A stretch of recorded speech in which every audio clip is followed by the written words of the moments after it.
Bago tayo magsimula, gusto ko munang pasalamatan kayong lahat sa patuloy ninyong suporta.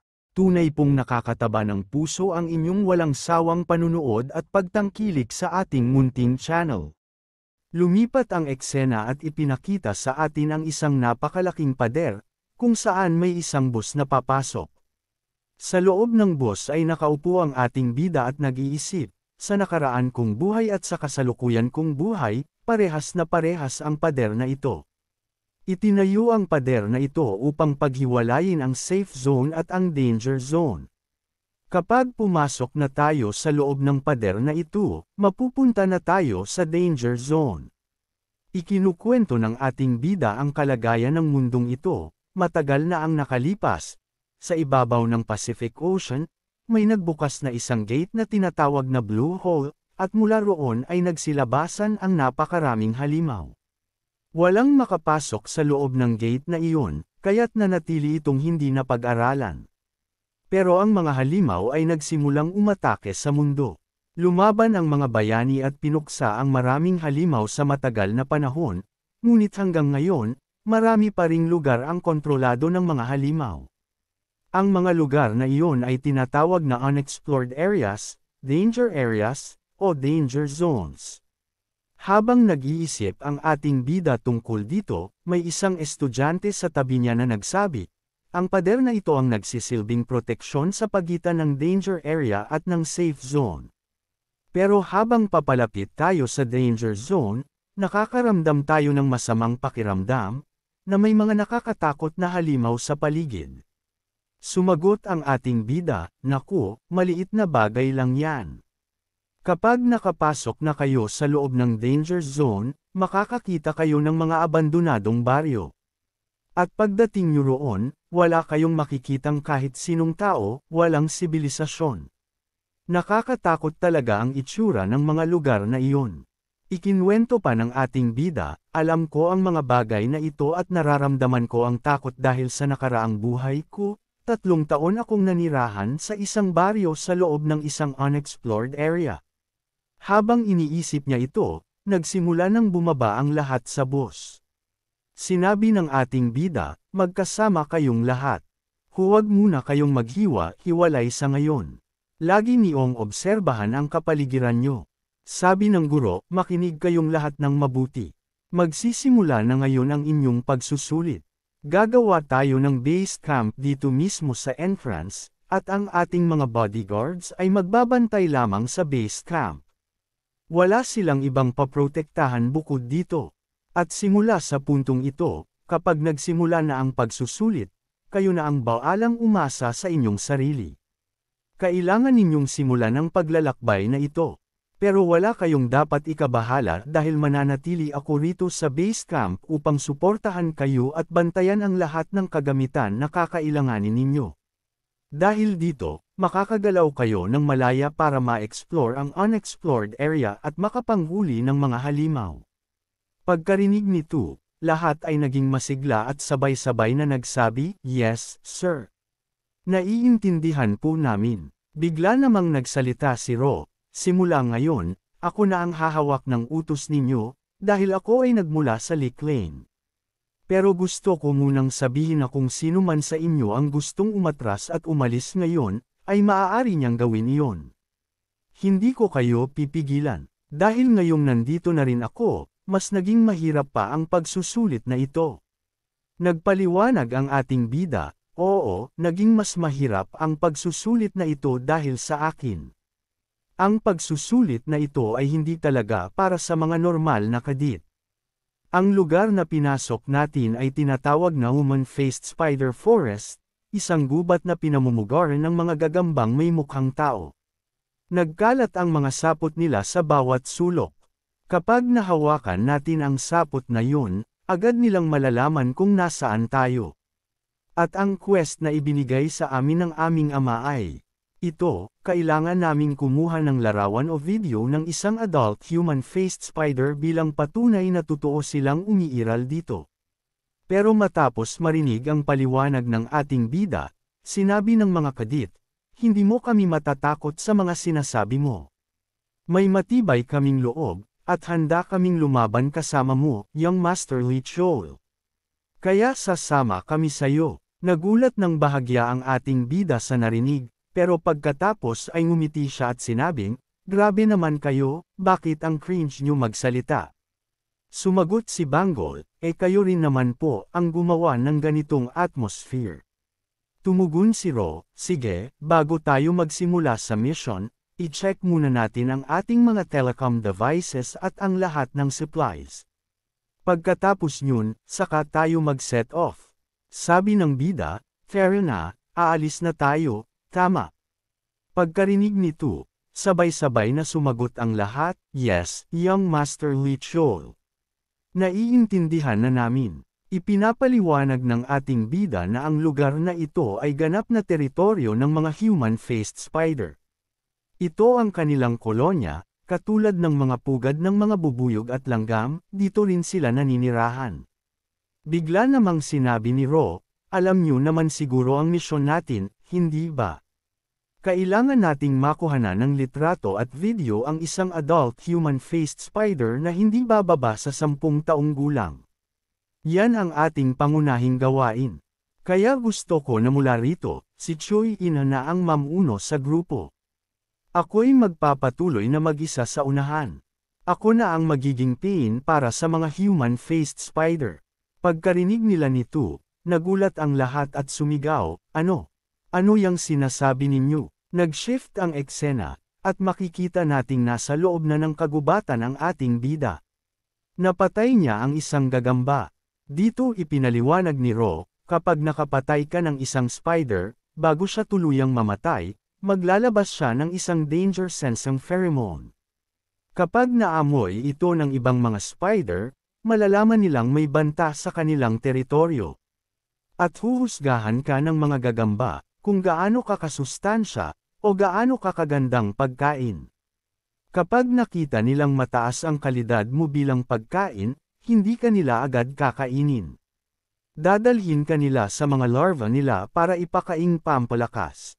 Maging ang mga adult human-faced spiders ay kumakain din ng ganoong klaseng pagkain. Pero paano nila nalalaman kung gaano kasarap o kasustansya ang isang tao? Sinusukat nila yun batay sa lakas. Kapag nakita nilang kaya mong pumatay ng maraming gagamba, iisipin nilang napakataas ng nutritional value mo. Pagkatapos nito, ginamit ng ating bida ang split demon technique, at pinaghati niya ang katawan ng isang gagamba sa dalawa. Dahil dito, naramdaman ng lahat ng mga spider sa paligid na napakalakas niya. Agad siyang pinalibutan ng napakaraming gagamba at itinali siya ng mga ito.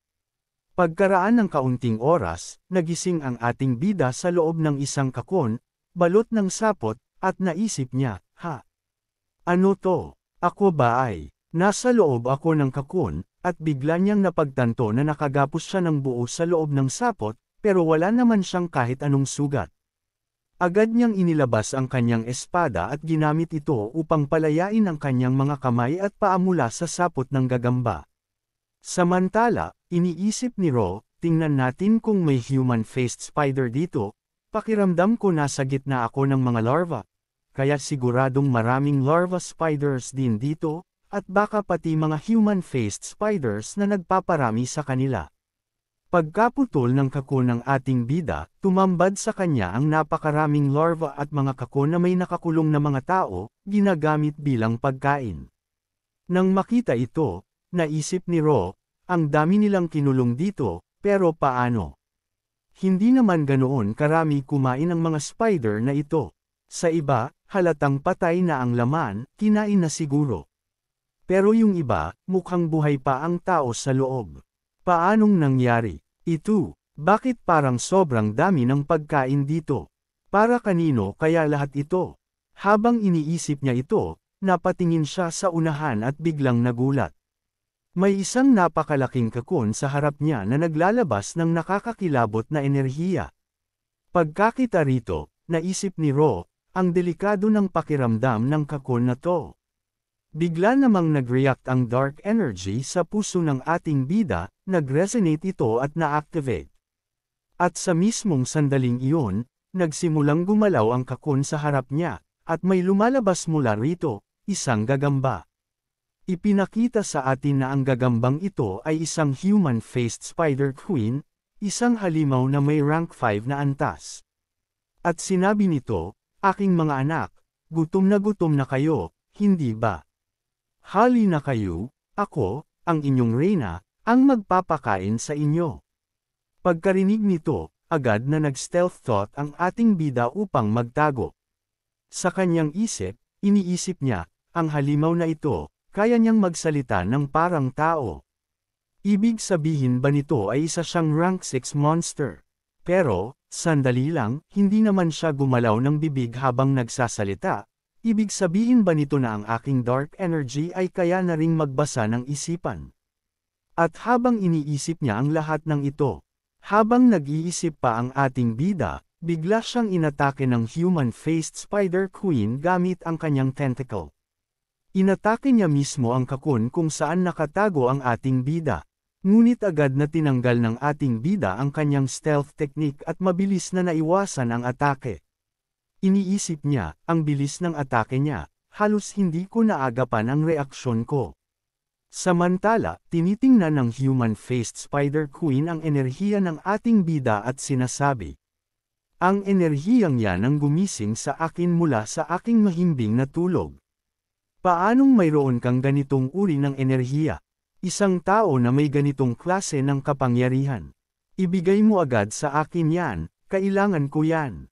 Kasabay ng mga salitang iyon, pinakakawalan ng reyna ang kanyang dark mana at ginagamit ang isang fear technique laban sa ating bida.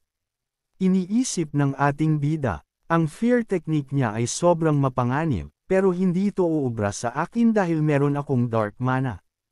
Nang mapansin ng reyna na hindi tinatabla ng takot ang ating bida, sinabi niya, ang lakas ng loob mong tanggihan ang aking mana, walang galang na tao. Bigla niyang napansin na may isang napakalaking pagsabog sa loob ng kanyang kuweba. Ramdam na ramdam ito ng reyna, at sinabi niya, ang aking kagubatan, anong ginagawa mo sa gubat ko? Ngunit ngumiti lang ang ating bida at sinabing, alam mo ba kung ano to? Ito ang mana exploding bombs, na. Ang pagpapasabog ay napakadaling gawin, sabi ng ating bida. At sa isang senadoryas ko lang, sinimulan na ng mga kasama ko ang pagsunog sa buong kagubatang ito. Dahil maraming puno't halaman dito, mas mabilis itong nasusunog. Sa kabilang banda, habang pinasabog ang bomb, naririnig natin ang isa sa mga kasama ng ating bida na nagsasalita sa communication device. Nagsimula na ito. Group 1, malapit na kaming makarating sa kuweba. Group 1, aalis na kami rito at aabot kami sa kuweba sa loob ng 30 minuto. Samantala, sa base camp, sinabi ng Master. Sige, ngunit Master Lee Chol, may nadetect kaming 5 rank na mana sa loob ng kuweba. Ibig sabihin, may rank 5 na demonyo doon. Kailangan ninyong umalis agad. Pero sumagot ang ating bida, huwag kayong mag-alala. Ako na ang bahala sa kanya. Ang kailangan ninyong gawin ay gabayan ang ibang mga kadit sa tamang daan. Sa kabilang dako, galit na ang Spider Queen sa loob ng kuweba. Sumigaw siya, hayop ka. Anong lakas ng loob mong sirain ang aking gubat? Mga anak ko, mga gagamba, bilasan ninyo. Iligtas ninyo ang kagubatan. At ikaw, bata ka, pag nakuha kita, ikaw mismo ang pupunitan ko ng sarili kong mga kamay. Ang kapal ng mukha mong umasa na may iligtas ka ng mga kasama mo. Hindi mo ba alam na ang mga anak ko ay sobrang lakas? Hinding-hindi nila hahayaan na makarating dito ang mga kasama mo. At kahit makalusot sila, patay ka na bago pa man sila makarating. At kapag dumating sila, papatayin ko rin sila. Pagkarinig nito, sumagot ang ating bida. Hindi ako ang nag-underestimate sa iyo. Ikaw ang nagkakamaling underestimate sa akin. Pagkarinig nito, nagtanong ang Spider Queen. Anong ibig mong sabihin? Kasabay nito, ina-activate ng ating bida ang kanyang enerhiya at inilabas ang kanyang sandata na tinatawag na Boundless. Pagkatapos, ipinakita ang eksena sa kagubatan kung saan sinasabi ni Chiol sa lahat. Sa lahat ng miyembro ng squad, ipagpatuloy ang pagpapasabog ng mga exploding mana shell. At ang team natin ay agad maghahanap ng ligtas na daan papunta sa kuweba ni Master Lee Chol upang siya ay makalabas. At sumingit si Bangol at nagsabi, "Pwede ba kayong magsabi, ito ba talaga ang plano natin, na magrurush lang tayo ng ganito hanggang sa dulo? Hindi ba't ang dapat nating unahin ay iligtas si Master Lee Chol?" Tanong ng isa, ngunit sumagot si Choi, "Hindi. Iyan mismo ang utos ni Master Lee Chol. Ang una nating dapat gawin ay sunugin ang buong kagubatan. Pagkatapos mapuksa ang lahat ng mga gagamba, saka pa lang natin siya ililigtas. Yan ang utos niya, at yan ang dapat nating sundin." Habang iniisip ito, naisip din ni Bangol, "Young Master Lee Chol, pakiusap, tiisin mo pa ng kaunti. Paparating na kami." Nagbalik ang eksena sa kuweba ng Spider Queen, kung saan halos abot na ang apoy sa paligid. Sa loob, galit na inaatake ng Spider Queen ang ating bida. Habang umaatake, pasigaw siyang nagsabi, "Bakit hindi ka pa rin namamatay? Paano mong naiilagan ang lahat ng atake ko nang nakatayo ka lang? At ang mga mata mong yan, bakit iba ang itsura?" Dito ipinaliwanag ng ating bida. Ang mga matang ito ay may kakayahang makita ang daloy ng mana ng sinuman, pati na rin ang mga bitag na gawa sa mana. Kaya't nakikita ko ang bawat galaw mo, kaya ko naiiwasan kahit hindi gumagalaw. Ang mga mata kong, ito ay tinatawag na magic eyes. Pero sa sobrang paggamit ko nito, nagkaroon ako ng matinding internal injury. Na-dodge ko ang isa sa pinaka-deadly mong atake, pero ngayon ay labis akong nasasaktan. Buti na lang, ang Spider Queen na to ay bagong labas pa lang mula sa kanyang kakon, kaya hindi pa niya nababalik ang buong lakas niya. May pag-asa akong talunin siya, pero isa na lang ang natitirang pagkakataon ko. Kung hindi ko siya matalo sa isang atake, wala na akong laban. At dito, hinanda ng ating bida ang kanyang huling opensa, ang kanyang final strike. Gumamit siya ng kanyang teknik. Thousand Form Basic Stance, Enhanced Magic Lightning.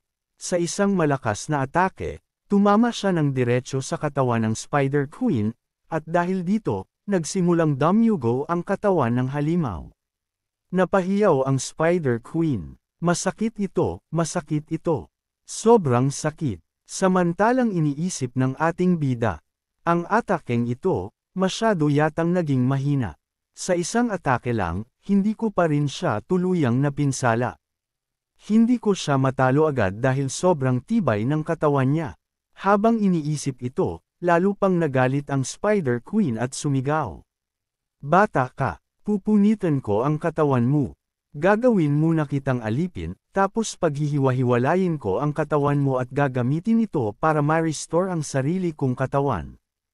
At pagkatapos nyun, gagawin kitang alipin magpakailanman at dahan-dahan kitang papatayin habang nagdurusa." Pagkasabi niya nito, binugahan niya ng maraming sapot ang ating bida. Sinubukan ng bida na i-dodge ang lahat pero isang sapot ang tumama sa kanyang katawan. Dahil dito, sinimulang kontrolin ng Spider Queen ang isipan ng ating bida, sabay sabing, "Sumuko ka, ibigay mo ang sarili mo sa akin, maging alipin ko." Ang ating bida ay na-stuck sa isang halusinasyon, tila nakatayo lang at hindi makakilos. Habang pinagmamasdan ito ng Spider Queen, sinabi niya, "Oh, nasaan na ang ngiti mo ngayon? Kanina ang taas ng ere mo, di ba? Nasaan na ang yabang mo ngayon?" Pero bigla na lamang dumyugo ang bibig niya, dahil ang dark energy ng ating bida ay tumutol sa halusinasyon. Pagkakita nito, labis na nagulat ang Spider Queen. "Ano to? Ano ang nangyayari?" Sagot ng ating bida, "Alam mo ba, ang mga gagamba ay mahina sa apoy. Kaya maghanda ka." Bigla, isang malakas na mana-exploding shell ang sumabog sa tabi ng Spider Queen, at sa lakas ng pagsabog, napunit at napatay siya agad sa lugar na iyon. Pero sinabi pa rin ng ating bida, "Ang tagal niyong dumating." Agad na nagsorry ang mga kadit at sinabing, "Master Lee Chol, kailangan na po nating umalis agad. Mabilis nang kumakalat ang apoy. Scene shift. Lumipat ang eksena sa conference room ng Licklan Headquarters, kung saan naroon na ang lahat ng guro, mula Class 1 hanggang Class 5. Lahat ng guro ay kailangang i-present ang resulta ng kanilang exam o mission, pero wala pa ang guro ng Class 5. Nag-usap-usap ang mga guro. Nasaan ang Class 5? Lampas kalahating oras na silang late. Hindi pa rin sila dumarating. Hindi ba nila natapos ang mission? Samantalang ang katotohanan, natapos na ng Class 5 ang buong mission, ngunit hindi sila nakarating. Ibig sabihin ba nito ay bumagsak sila? Ngunit biglang dumating ang guro ng Class 5, at agad siyang nagsabi, "Patawad po, medyo nahuli lang kami." Pagkatapos noon, nagsimula siyang magbigay ng ulat tungkol sa lahat ng ginawa nila sa kanilang test. Ngunit habang nagsasalita siya, may isang guro ang nagsabi, "Sandali lang. Anong sinabi mo? Gumamit kayo ng mana exploding shells. At hindi lang iilan, napakarami raw." Sumagot ang guro ng Class 5. "Oo, sa katunayan, hindi lang 52 weapons ang ginamit namin, kailangan naming gamitin ang kabuoang 144 na mana exploding shells, dahil napakaraming uri ng gagamba roon." Nagulat ang isa, pangguro at galit na sinabi, "Nasiraan ba kayo ng ulo? Ang mission ng Class 5 ay obserbahan at i-record ang mga halimaw sa dungeon, hindi upang sirain ang buong dungeon. Bakit nyo ginawang war zone ang buong lugar?" Sumagot muli ang guro ng Class 5. "Napakalaki po ng banta doon. Wala kaming ibang paraan kundi gamitin ang mga bomba." Ang isa pang guro ay sumagot, "Kung ganun, nasaan ang ebidensya? Ipakita nyo sa amin." Biglang pumasok ang ating bida, dala ang video recording, sabay sabi, "Patawad po sa pagkaantala. Heto po ang video, makikita nyo po ang buong katotohanan." Dumating din si Lee So-yeon, at galit siyang nagsabi, "Paano mo nagawa to? Nagdala ka ng mga bomba sa loob ng dungeon at sinira mo ang lahat. At hindi lang yun, nahuli ka pa sa mismong ginagawa mo. Dapat tinago mo yang mga galawan mo." Sumagot ang ating bida, "Kung gusto ko talagang makuha ang lahat ng footage ng buong sitwasyon, kailangan kong gawin ito." Pagkatapos panoorin ng mga guro ang video, lahat sila'y nagulat at natulala. Sabi ng isa, "Kung pagbabasehan natin ang video, ang strategy mong sunugin ang kagubatan ang pinakamagandang desisyon. Kung hindi nyo ito ginawa, baka naging isang malaking sakuna ito." Nagtanong pa ang isa, "Paanong naisip mo ang ganitong klaseng plano?" Sagot ng ating bida, "Matagal ko na pong inisip ang planong ito sa isip ko. Alam kong sa pamamagitan ng exploding weapons, masusunog ang buong gubat at magiging mahina ang mga gagamba. Kung mangyayari man na makalaban natin sila, may posibilidad tayong manalo." Pagkarinig nito, lahat ng naruroon ay nagsimulang humanga sa ginawa ng ating bida. Ngunit biglang may isang guro na nagtanong, "Sabihin mo nga, kung hindi ka naging matagumpay sa plano mong yun, ano kaya ang nangyari? Paano kung namatay ka?" Sumagot ang ating bida, "Sa Licklan, ang tinitingnan ay ang resulta, hindi kung paano mo ito nakuha." Naiintindihan nyo ba? Pagkarinig nito, napaisip ang guro at napamangha. Hindi ako makapaniwala na anak siya ng isang lehitimong miyembro ng Licklan. Hindi siya tulad ng iba. Para siyang si Patrick talaga. Nag-usap-usap ang mga guro. Anong gagawin natin? Ipasaba natin sila o hindi? Ngunit may mga guro ring nagsabi. Pero matagumpay naman nilang naisagawa ang kanilang test. May video recording pa sila bilang ebidensya. At napatay pa nila ang halimaw sa dungeon. Kaya't isang guro ang nagdesisyon. Sige, bigyan natin sila ng full marks. Sa lahat ng klase mula Class 1 hanggang Class 5, sila ang may pinakamataas na ranggo sa lahat ng tests. Dahil dito, pumasa sila sa final test ng taon, at ang ating bida ay tuluyang nakapasa.